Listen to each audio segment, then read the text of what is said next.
السلام علیکم خواتین حضرات، میں پاکستان سے تعلق رکھتی ہوں اور میں آپ کے ساتھ ریئل بیسڈ وانٹیڈ سٹوریز اور ایکسپیرینسز شیئر کرتی ہوں۔ اگر آپ بھی اپنی کوئی سٹوری شیئر کرنا چاہتے ہیں تو ڈسکرپشن میں دی گئی ٹک ٹاک ID پر میسج کر سکتے ہیں، میں انہیں ضرور شیئر کرنا پسند کروں گی۔ سٹوری شروع کرنے سے پہلے آپ سب سے درخواست ہے آیت الکرسی پڑھ لیں، کیونکہ جب بھی ہم ان مخلوقات کا ذکر کرتے ہیں یہ بے حد انٹرسٹ کے ساتھ ہماری باتیں سننے لگتے ہیں۔ آج کی ہارر سٹوری جو میں آپ کو سنانے جا رہی ہوں، یہ کہانی مجھ سے وفا نے شیئر کی ہے، جن کا تعلق ساہیوال سے ہے۔ تو چلیے اب بڑھتے ہیں کہانی کی جانب۔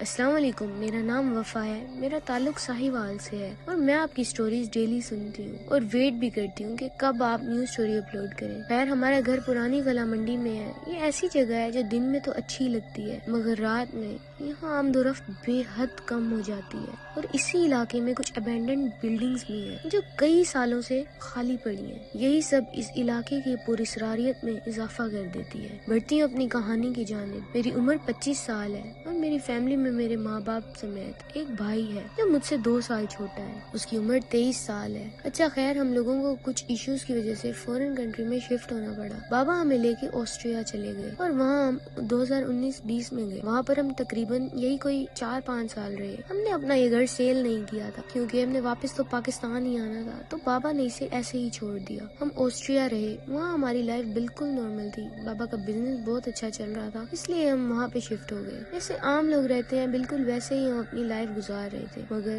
آگے جو ہونے والا تھا اس کا ہمیں بالکل احساس بھی نہیں تھا کہ وہ سب ہماری زندگیاں بدل کے رکھ دے گا۔ بغیر آپ کا وقت برباد کیے بڑھتی ہوں اپنی کہانی کی طرف۔ ہم جب 2024 میں واپس ساہیوال آئے تو ہم نے اپنا وہ گھر کھولا جس کا حال بالکل بے حال تھا۔ ہر طرف مکڑی کے جالے لگے ہوئے تھے، پینٹ اکھڑا ہوا، گھر تو سیٹ ہی تھا۔ ہم نے اس کی رینوویشن سٹارٹ کروائی۔ کچھ دن گزرنے کے بعد ہمیں ہمارے پرانے نیبرز نے بتایا کہ اس گھر میں سے روز رونے کی اور چیخنے کی آوازیں آتی تھی۔ ہم نے کئی بار پولیس کو کال کر کے بلایا، بٹ تلاشی لینے پر اندر سے کچھ بھی نہیں ملتا تھا۔ خیر، ہم نے رینوویشن کا کام کمپلیٹ کروایا۔ میرے بابا اور میرے بھائی دونوں نے مل کر یہ سب کام کروایا تھا۔ ہمیں سب نے کہا کہ اس گھر پہ کوئی سایہ ہے شاید، تو آپ قرآن وغیرہ پڑھوا کے ختم دلوا لیں۔ ہم نے سوچا ایک ختم رکھ دیتے ہیں۔ ہم نے نیکسٹ ویک فرائیڈے کی ڈیٹ رکھی اور اپنے سب ریلیٹیوز کو بھی انوائٹ کر دیا۔ ہمیں روز رات کو چھت پہ کوئی چیز رگڑنے کی آواز آتی تھی، ہم اس کو اگنور کرتے تھے مگر یہ آواز بڑھتی جا رہی تھی۔ پھر ہمیں اچانک گھر کے بیک والی بالکنی سے چھوٹی بچی کے چیخنے کی آوازیں آنے لگی۔ ہم نے جب جا کے چیک کیا تو وہاں کوئی نہیں تھا۔ گھر میں سارا نیو فرنیچر آیا تھا۔ لیونگ روم میں جو صوفہ سیٹ تھا وہ وائٹ کلر کا تھا۔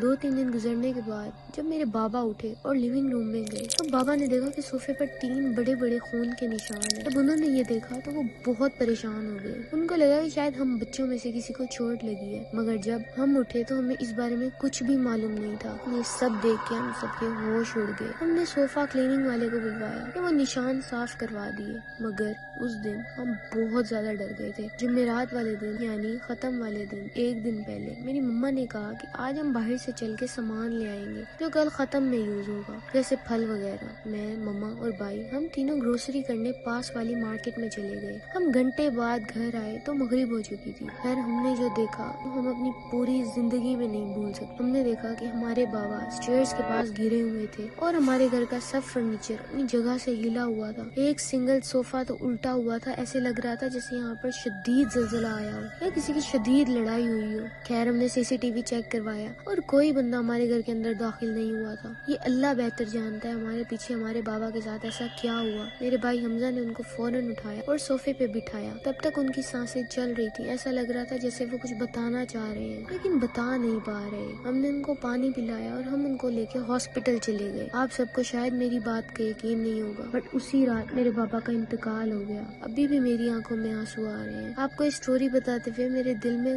اس قدر خوف ہے کہ میں لفظوں میں بیان نہیں کر سکتی۔ ہم نے فرائیڈے کو جو ختم کا دن رکھا تھا اس دن میرے بابا کا جنازہ ہوا، سب نے قرآن بھی پڑھا۔ میرے بابا کی تدفین کے بعد ہم 2 منتھ پاکستان پاکستان اپنے ماموں کی طرف رہے اور پھر ہم واپس ابروڈ چلے گئے۔ وہ 3 مہینے کا پاکستان کا ٹرپ ہماری زندگی کا سب سے خوفناک اور مہنگا ترین ٹرپ رہا۔